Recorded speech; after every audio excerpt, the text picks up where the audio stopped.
娜子幸福生活，我是乔安娜，我是说书人，我们是女同志伴侣，在这里分享伴侣关系、简单生活，还有环游世界旅行。耶！耶！说书人排除万难来录音，真的，他昨天声音整个出不来，然后非常的沙哑，开始找尽了各种坊间偏方，去药局寻求协助。还真的有用哎！对，太感谢了。他买了那个尤加利精油的，用吃的，听说可以什么改善呼吸道。对，但我也不知道到底是呼吸道的问题。他就说这对于那种长期抽烟的人化痰很有帮助。我说可是我是吸不到气。他说哦，那也有用。我心想真的假的？随便他讲。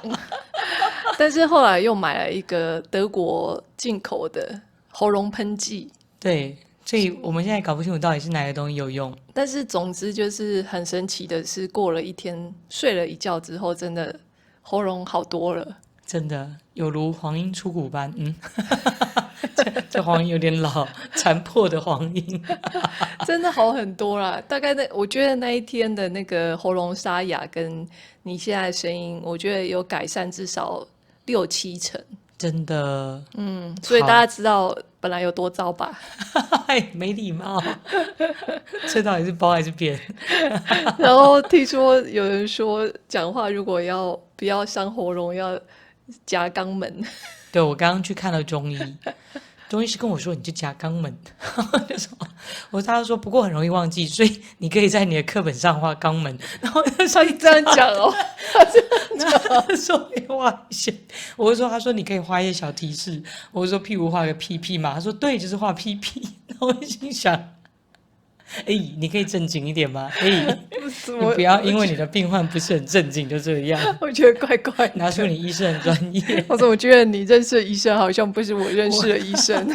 其实我们明明就同一个医师，但他对你讲话多正经，非常正经哎。他对我讲话为什么跟我讲这种？所以而且他很认真，花了5分钟的时间跟我解释如何夹肛门哦，夹肛门，还只示范给我看。他是能怎样示范给你然后看？我不知道我是不是耽误了外面其他患者的时间。等等，我还是好奇他能怎样示范。他就一直示范给我看，说你看这样是有夹肛门，哈哈，这样是没有夹肛门，哈哈，这样是有夹肛门，哈哈。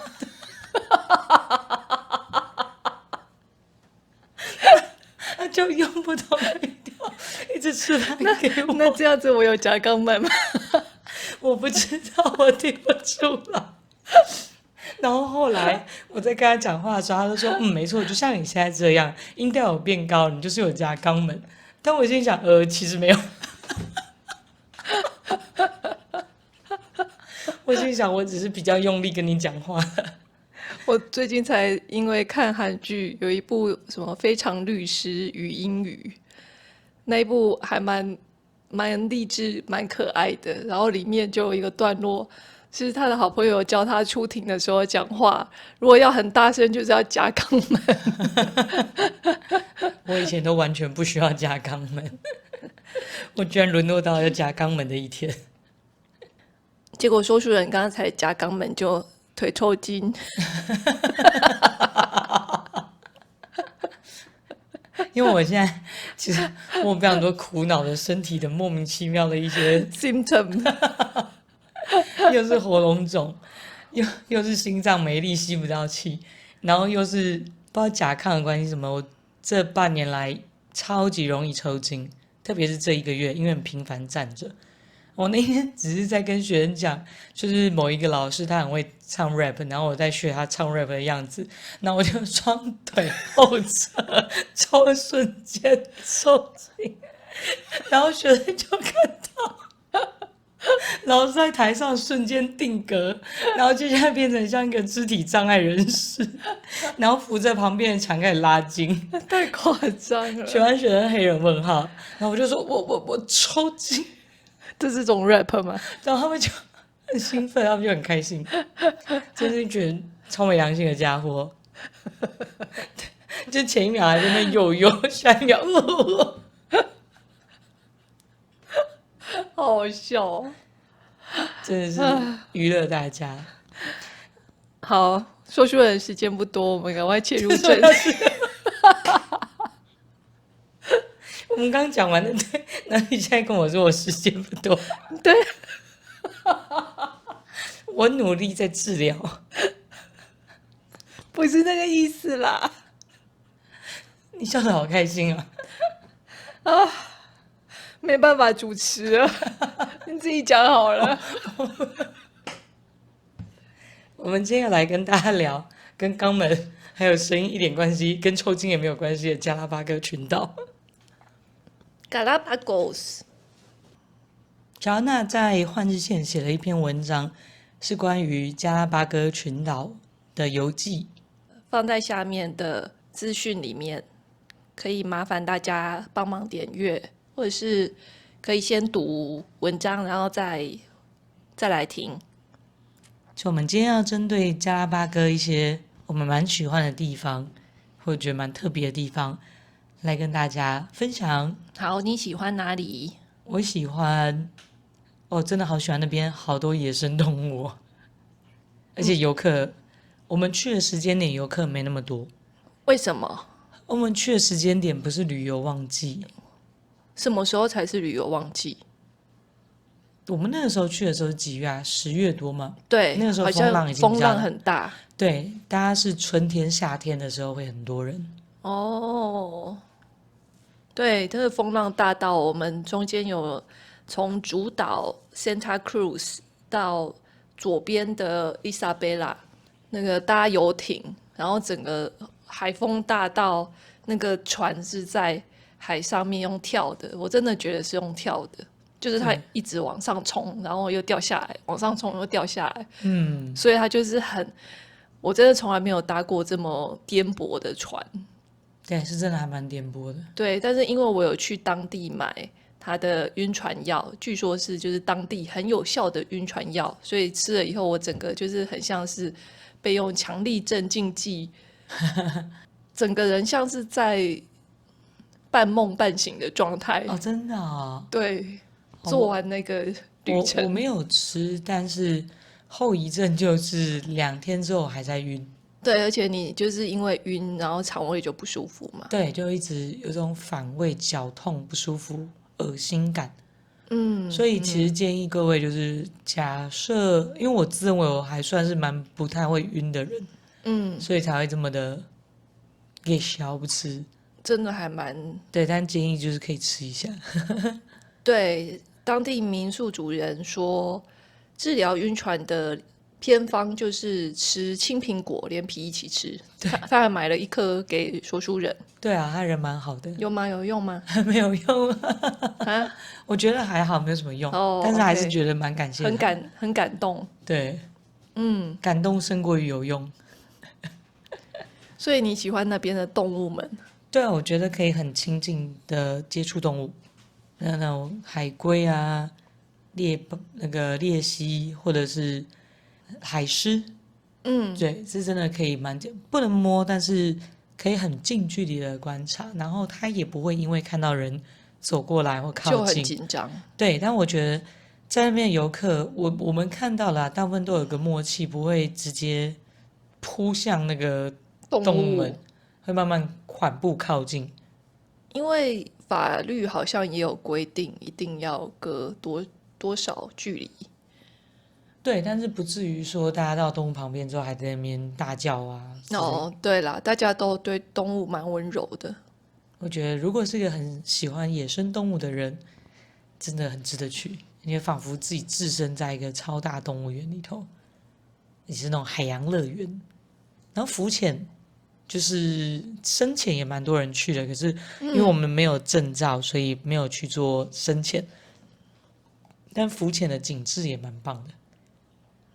对，然后晚餐基本上都是海鲜大餐，龙虾对，各种的鱼， ceviche，真的真因为我的。们好像整个旅程中唯一吃到 ceviche 的就是在那边。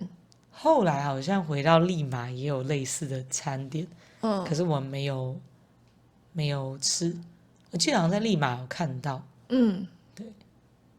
就是会比较担心是新鲜度啦，毕竟那是一个生食。对，没错。说书人当初非常想要去这个地方，但是网络上的资讯非常少，所以他花了很多时间在网络上寻找英文的资讯。那有帮助吗？我觉得帮助还蛮多的，因为还蛮多游客是美国人，所以相对之下找英文的资讯会比找中文的多太多了。我们那时候有买，地球布方是不是里面也有介绍到，还是没有？可能我们那时候买了一些旅游书，但是因为旅游书写的内容，毕竟它是文字性，没有那么多图片，我觉得要把那个观念拼凑起来就有点难。对，但是网络上有一些可能是影片式的，就那个时候去的时候还没那么多，但现在应该更多了。现在更多，现在连中文都多很多。对啊，所以就是如果大家有想要去加拉巴哥群岛的话，不过会建议就是应该是可以规划一个，如果有时间啦，我觉得其实去南美洲其实真的重点是时间，因为光是飞行的时间就很长，再加转机，然后你可能还要适应一下你的生理时钟以及你的对肠胃状态，所以其实会建议至少有2个礼拜以上的时间，不一定都是待在加拉巴哥群岛。我们那时候在群岛只有待9天，觉得实在是太少了。但是因为它都需要飞机从厄瓜多本土飞过去，对，所以我们那时候就是规划的比较，可能都已经先买好了，对啊，就待9天。可是其实后来发现有点短。对，我觉得其实那个地方以我们喜欢程度，应该待2个礼拜都不是问题。对，不过岛上消费就真的会比南美洲本岛高，因为毕竟就是观光胜地。对啦，但是其实也没有想象中的那么贵啊，因为一只龙虾就是我们那时候吃的时候$26，现在应该要更贵了吧？现在应该可能要27、28。然后其实一只龙虾我们就差不多吃饱了。真的蛮饱的。我觉得蛮值得去的。如果喜欢野生动物的话，那可以规划那种，譬如说厄瓜多啊、南美洲，或者是到秘鲁去的旅行。因为厄瓜多其实就在秘鲁上面而已，虽然讲而已啦，但这个距离还是蛮长。可是搭飞机其实蛮快，但是飞机票很贵。因为他们有分当地人搭的就便宜，但是外国人搭的就会很贵，很明显的贵很多，大概至少贵4、5倍。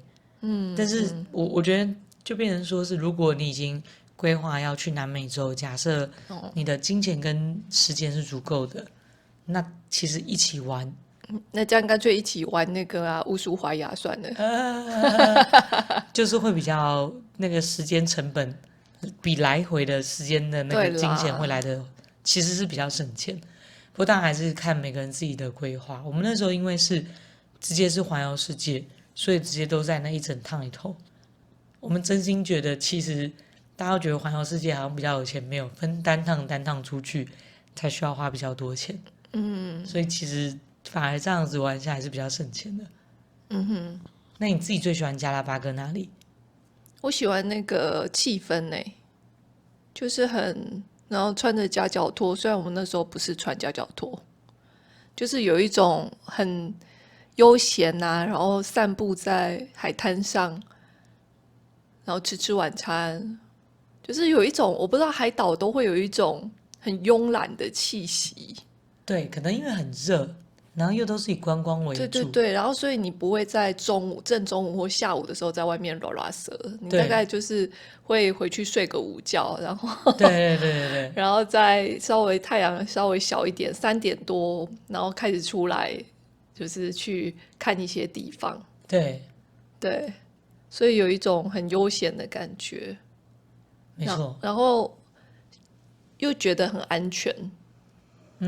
在那边感觉是安全的，就不会有什么扒手抢匪也可能会有，但是可能我们真的没有遇到。那边的人彼此都认识啊。对我记得那个民宿主人说，你根本不需要写地址，你就写说你要给谁，有菜就会送给那个人了。对啊，就是对对对对对对，他们不需要地址的，因为他们彼此都认识，对，岛上的所以就人就都认识。很像一个很小的村落这样子。然后我还记得在他们那里，基本上就是搭计程车到哪边都是1块钱，美金1块。对，然后而且它的计程车不是大家想象的那种计程车，它就是你只要看到任何那种小卡车、对，有点像那种4轮传动的小货卡。小货卡，你就招手，然后他如果停下来，你就是可以上车，然后就跟他说你要去哪里，他就会开车载你去。对对对，就是路上随便招，然后大家都知道是多少钱这样子。对，除非你要去比较远的地方，不然基本上就在镇上都是1块美金。对，觉得那个是个蛮可爱、蛮有趣的氛围。而且我们就觉得去那边，我觉得民宿主人也蛮重要的，找一个热情的民宿主人。我们那时候算是很幸运嘛，遇到 Daniel，因为他是代理民宿主人，因为对民宿主人是他哥哥，但是他哥哥去玩了，对，去旅行，去厄瓜多本岛玩了。所以就 Daniel 他是个艺术家，所以就帮他哥哥代班这样子。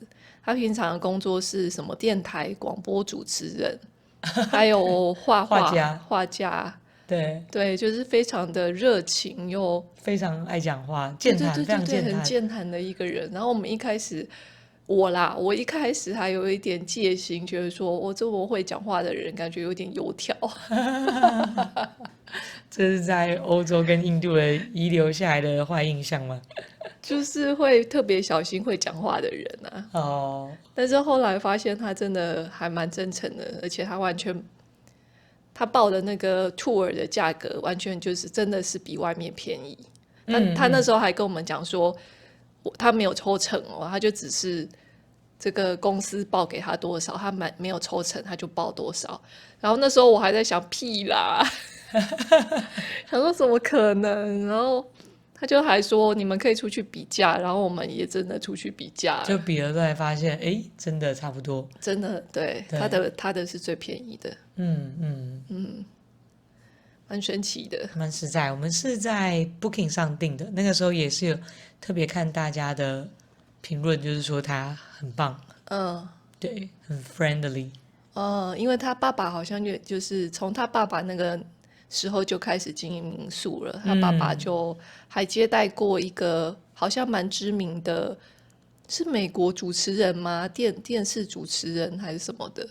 我也忘了，他有讲这个但好像有故事照片，对对对，他爸爸会有点像向导一样，带着这个电台去电视那些导演去拍他们岛上的东西。哦，对，真的是蛮酷的。蛮酷的啊。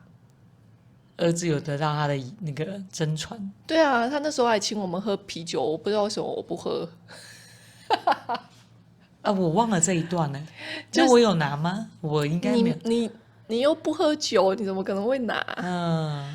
那一段就是因为他有一群观光客来，后来他们没有房间，就没有房间了，所以他就还陪着他们去找房间，哇，陪着他们去别的地方，就是找到他们喜欢的，你知道他们满意的住宿，陪他们去找。哇，然后陪他们去找，找完了之后找到了，他回来他说他请他们喝啤酒，所以他们一群人就在那个中庭喝啤酒聊天，然后很开心的样子。然后 Daniel 就说请大家喝啤酒哦，哎，Joanna 请你喝啤酒哦。然后我们就很拘谨的跟说书人站在那边，然后说不用了，他应该想要这2个不识相的亚洲人。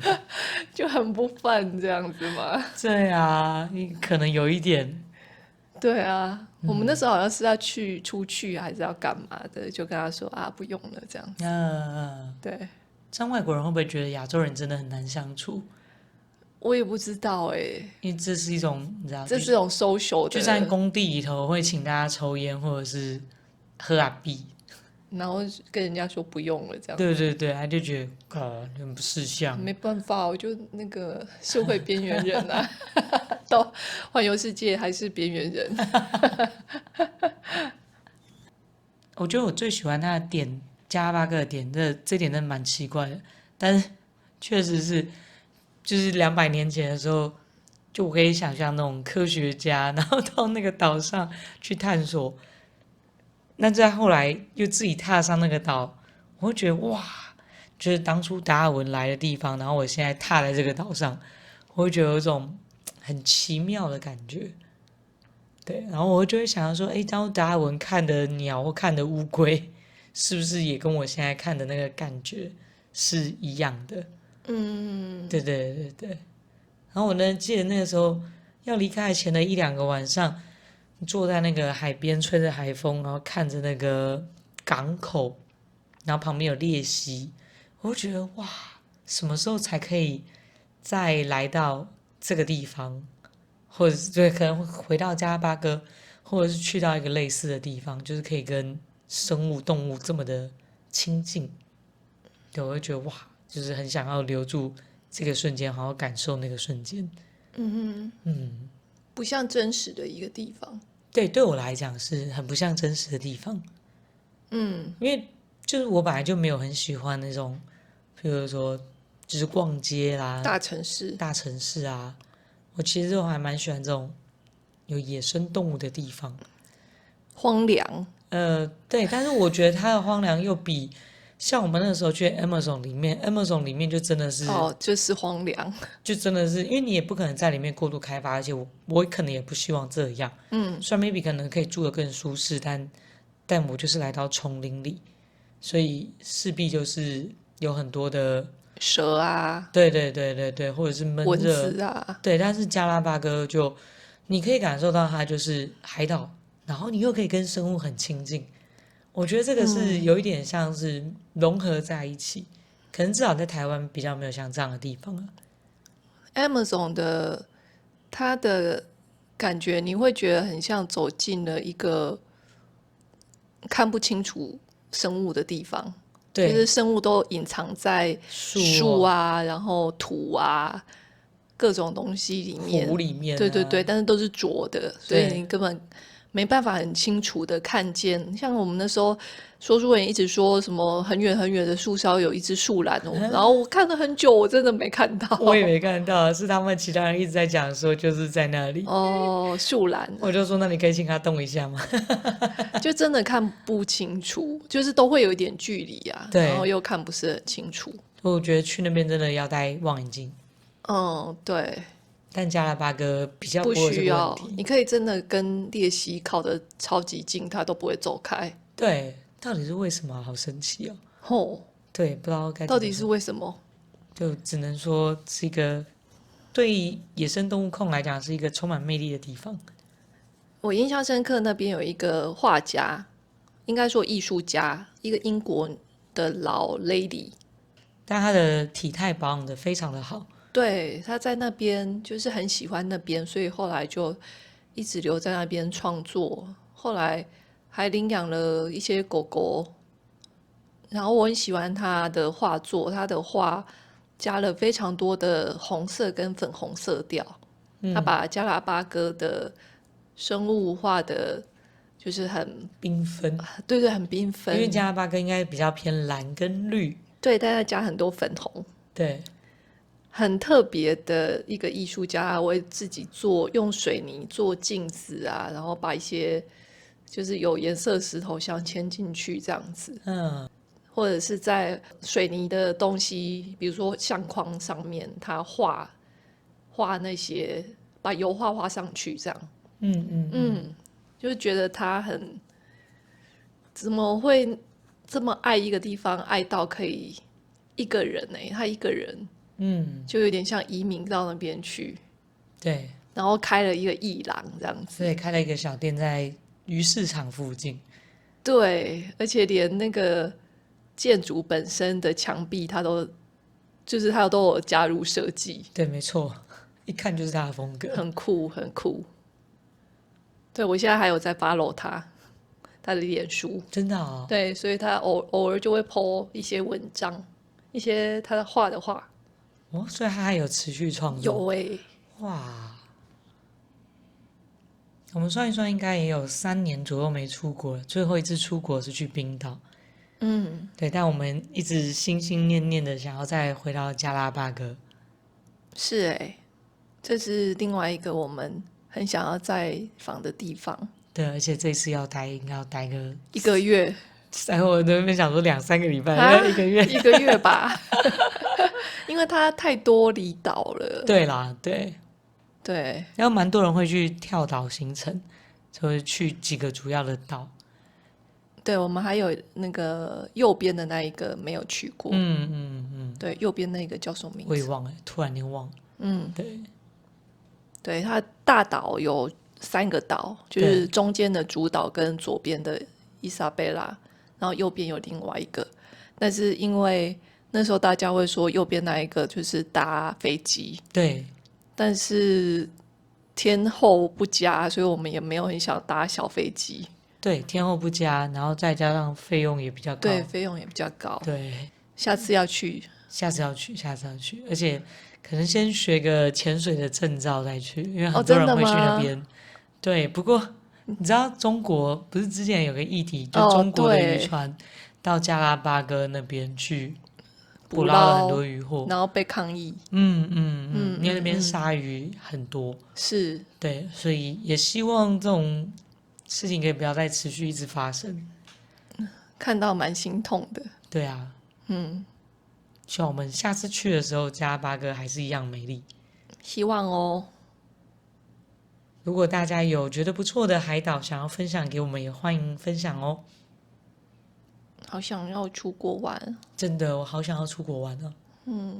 如果要出国，你会想要先去哪？去哪哦？我也不知道哎，哪里都好。真的哪里都好，不过看时间，如果时间短的话，对啊，可能日本吧。